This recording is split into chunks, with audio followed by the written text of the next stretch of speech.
Assalamualaikum warahmatullahi wabarakatuh.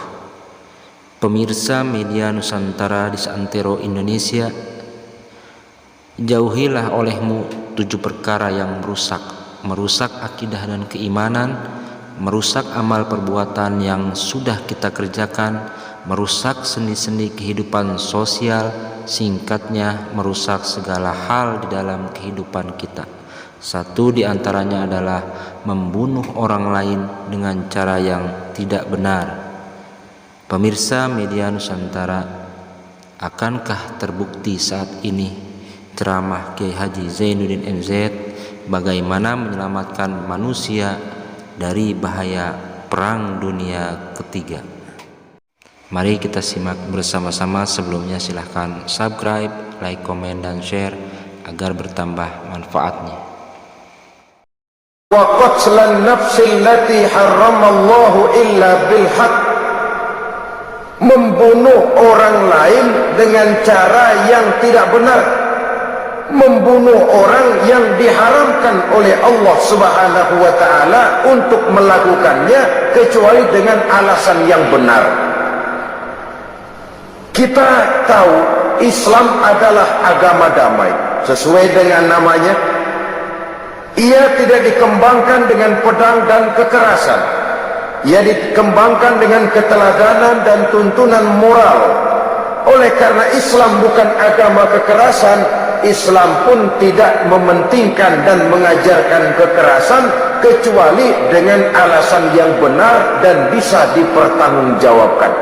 Membunuh dengan sengaja, menghilangkan nyawa orang lain tanpa alasan yang bisa dibenarkan adalah merupakan dosa besar dan satu di antara 7 perkara yang bisa mendatangkan kerusakan dalam kehidupan dan yang hendaknya harus kita jauhi.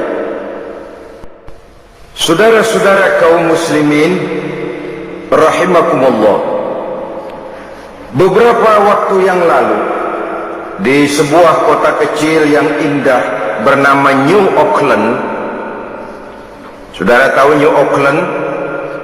Itu dari Gunung Kidul masih ngidul lagi. Pernah diadakan satu seminar yang membicarakan bagaimana menyelamatkan masyarakat manusia dari bahaya Perang Dunia Ketiga. Diperkirakan kalau terjadi Perang Dunia Ketiga, manusia tidak akan tersisa. Sebab apa? Pada waktu itu cadangan nuklir yang dimiliki oleh bersama Amerika dan Rusia konon sudah sanggup memusnahkan 6 miliar manusia pada saat jumlah manusia baru 5 miliar. Jadi kelebihan nuklir dunia ini. Kalau terjadi Perang Dunia Ketiga, sulit manusia untuk tersisa. Maka dibahaslah di dalam seminar itu, supaya tidak terjadi Perang Dunia Ketiga, maka perlombaan membuat senjata-senjata canggih, alat-alat pembunuh modern harus segera dibatasi. Dibahas, tidak mungkin kita membatasi perlombaan membuat senjata. Kenapa? Makin maju ilmu dan teknologi, makin canggih senjata yang ditemukan. Atom sudah meningkat menjadi nuklir, nuklir sudah meningkat menjadi neutron, dan kita tahu bom yang bernama neutron ini bom yang cukup membunuh tanpa perlu merusak. Artinya kalau dia diledakkan di kota kita ini, bangunan utuh, jembatan tidak ambruk, rumah-rumah tetap berdiri, tapi semua yang bernama hidup mati. Itu katanya lebih sopan dari bom atom. Sebab kalau si atom ini sudah membunuh, merusak pula. Neutron cukup membunuh saja tanpa perlu merusak. Jadi majunya senjata-senjata teknologi sebagai akibat yang logis dari kemajuan ilmu pengetahuan ini tidak bisa kita batasi. Dan memang sebenarnya yang bahaya bukan senjatanya, tapi manusia yang mengendalikan senjata itu. Mereka kembali kepada prinsip the man behind the gun. Bukan senjatanya yang bahaya, tapi manusia yang mengendalikan senjata itu yang bahaya. Walaupun senjatanya modern, katakanlah model M16 umpamanya, kalau yang mengendalikannya orang beriman, insya Allah aman. Tapi biar megang cuma senapan angin, kalau yang megang orang brutal, ngeri kita deket-deket. Apalagi kalau memang bukan ahlinya menggunakan senjata, bisa ngeker kaki kena jidat.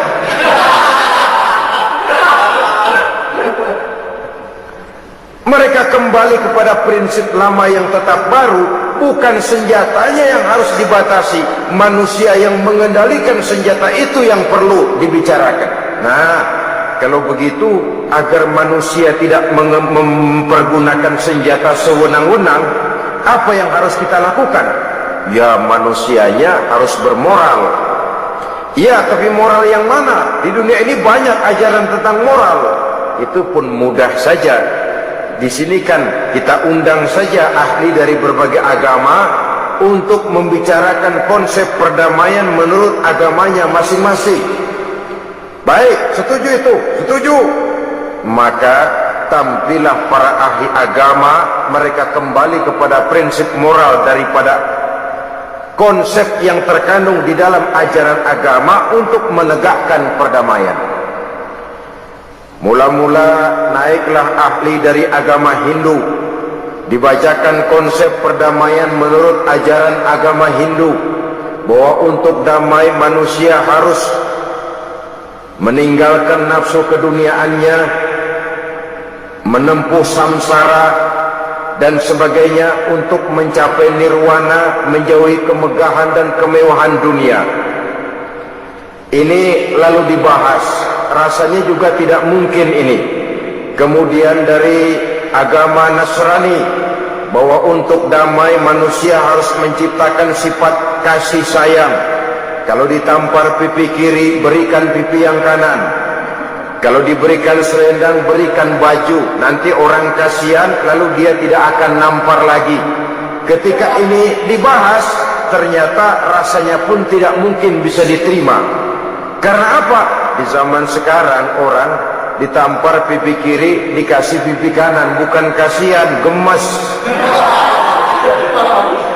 Damai belum tentu, bonyok udah jelas.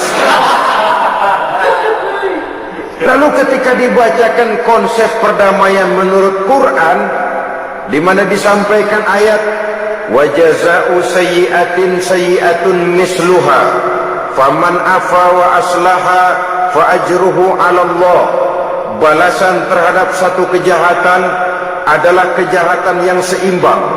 Tetapi barang siapa yang memberi maaf dan mencari jalan damai, itulah yang terbaik dan akan mendapat pahala dari Allah Subhanahu wa ta'ala. Kamu tidak salah ditampar pipi kirimu, tampar lagi pipi kirinya sekeras dia menampar pipi kirimu. Nanti orang tidak mau menampar kita karena dia tahu kalau dia tampar kita, dia akan menderita tamparan sekeras dia menampar kita. Akan terjadilah prinsip saling hormat menghormati, tidak saling ganggu, tidak saling usil, tidak saling jahil. Atas dasar ini perdamaian bisa ditegakkan. Mereka bisa menerima konsep ini, tapi kemudian seminar ditutup tanpa satu keputusan resmi. Kenapa? Terus terang mereka kagum dengan konsep Islam, tapi sentimen lama terhadap nilai-nilai Islam telah menutup mata mereka untuk menerima kebenaran dari ajaran Al-Quranul Karim. Media Nusantara. Saudara-saudara kaum muslimin rahimakumullah, kembali kita kepada persoalan pokok. Roh adalah dari Allah, dia akan kembali kepada Allah, milik mutlak dari Allah. Tidak pantas kita merampasnya dari orang lain. Tidak wajar kita menghilangkannya tanpa alasan yang dibenarkan oleh agama. Di zaman sekarang, akibat persaingan hidup yang makin tajam, lapangan kerja yang makin sulit, tensi ekonomi yang makin tinggi, atau karena nilai moral yang makin rendah, atau juga karena rapuhnya pegangan orang kepada agama, nyawa rasanya sudah sedemikian murahnya. Berbagai kasus membuat berdiri bulu roma kita. Ada mayit, ada manusia dipotong 6, dicincang macam kambing. Ada yang dipotong 5, ada yang dipotong 13, dikardusin, dibuang ke tempat sampah. Inna lillahi wa inna ilaihi raji'un. Gejala apa ini? Kanibalisme. Manusia sudah demikian sadisnya, manusia sudah sedemikian buasnya, sehingga sesama manusia diperlakukan seperti hewan. Padahal hewan sendiri belum pernah macan makan macan, bagaimanapun buasnya macan. Belum pernah serigala memakan serigala, bagaimanapun brutalnya serigala. Tetapi manusia makan manusia di zaman sekarang kadang jadi kenyataan dalam kehidupan kita. Kadang persoalannya remeh saja, soal uang 200 perak, pisau bicara, nyawa melayang. Soal rokok sebatang, celurit bicara, nyawa melayang. Soal-soal yang sama sekali tidak prinsip, begitu mudah kita menghilangkan nyawa orang lain.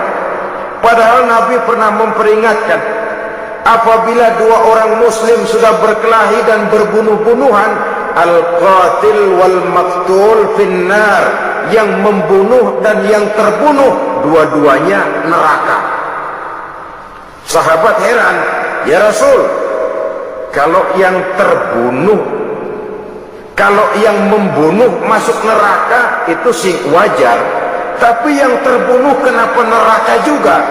Beliau menjawab, dua-duanya sudah punya niat untuk saling membunuh. Niatnya itu yang dipunten. Yang terbunuh cuma lagi apos aja, keduluan dia. Umpama tidak terbunuh, pasti dia yang akan membunuh.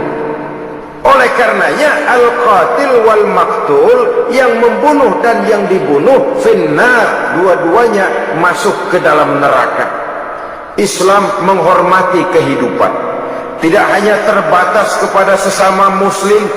Orang-orang yang berlainan agama pun yang mau hidup berukun, damai, berdampingan dengan umat Islam, jiwa mereka, darah mereka dilindungi oleh nilai-nilai Islam yang disebut dengan kafir zimmi ini.